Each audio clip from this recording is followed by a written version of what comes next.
Electromyography, or an EMG test, is the main neurodiagnostic tool used in electrodiagnostic medicine and in clinical neurophysiology.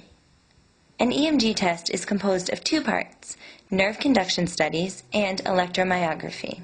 EMGs should be performed by trained physicians in order to establish a correct diagnosis, to evaluate the type and severity of a disorder, and to exclude alternative diagnoses.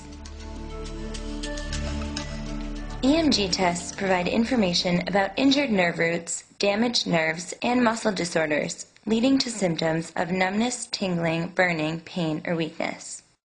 An EMG test is an invaluable diagnostic tool which provides a roadmap for physicians, helping them locate, evaluate, and successfully treat neuromuscular disorders. Before the EMG, patients may continue routine activities such as eating, exercising, and driving. They are required to stop using lotions and creams on their skin for 24 hours prior to an EMG, but they may continue to take any medication.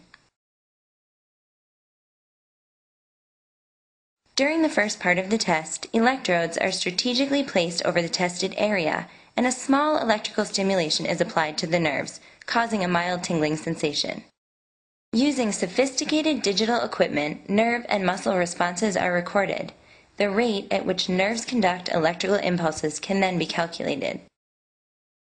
Disc, ring, or bar electrodes are used to record responses from motor, sensory, and mixed nerves. Frequently used motor nerve studies include median and ulnar nerves when evaluating upper extremity disorders. Tibial and peroneal nerve tests are essential in evaluating common lower extremity conditions. Assessment of sensory fibers may require testing of median, ulnar, and radial nerves in the arms, and sural and superficial peroneal nerves in the legs. In the assessment of more complex disorders such as brachial plexopathies, testing of the medial and lateral antebrachial cutaneous nerve is required, while testing of the saphenous nerve is necessary in the evaluation of femoral nerve disorders. As the EMG test progresses, the examining physician customizes the test according to the recorded responses. Each and every test is tailored to the patient's needs.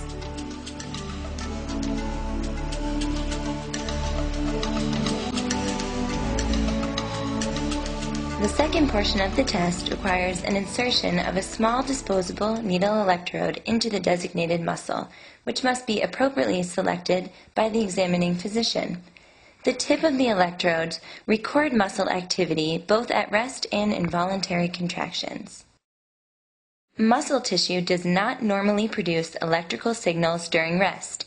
Assessment of the muscle at rest may yield abnormal activity, indicating disruption in the nerve connection to the muscle or muscle inflammation. Patients will next be asked to engage the muscle. The recorded signals, known as motor unit potentials, are then immediately analyzed by the electromyographer. The combination of amplitude, duration, phases, and recruitment patterns may show evidence of myogenic or neurogenic disease. The test can last anywhere from 30 to 60 minutes, depending on the number of limbs tested and the complexity of the problem. As there are no lasting side effects from the test, patients may resume all of their usual activities following the test.